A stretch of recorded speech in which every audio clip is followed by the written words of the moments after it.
受到东北季风共伴效应的影响，台中港20号中午吹起了大风，刮起大浪。南堤路107号码头被风浪打出了2个大洞，相当的惊险。而在市区有公车的车门被强风吹开，还有路树被吹倒，压倒电杆，造成了停电。在台74线快速道路上，有骑士被帆布撞到，当场摔车。另外，在苗栗沿海地区，有不少路树被吹倒，甚至有轿车疑似被强风吹袭，差点侧翻到一旁的排水沟。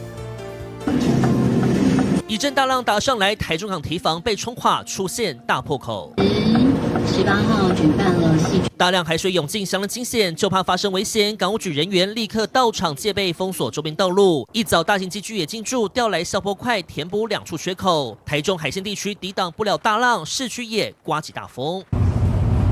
公车门挡不住强风，瞬间被吹开，向内推。司机赶紧重启车门，但车门已经变形，关不紧，强风不断灌进车内。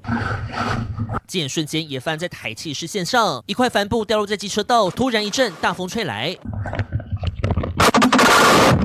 帆布飞起砸向骑士，骑士瞬间摔车，一旁就是快车道，让骑士吓得不轻。镜头再拉回市区。路树被连根拔起，横倒在路面，甚至还有路树压倒电杆，造成南区上百户大停电。哇，掉了！下！苗栗沿海地区也刮起11级强阵风，多棵大树被吹倒，巡守队员连夜锯树抢修。产业道路上还有轿车疑似被强风吹袭，卡在排水沟，险些翻覆。东北季风共伴效应持续影响，民众外出得格外当心。记者曾部报道。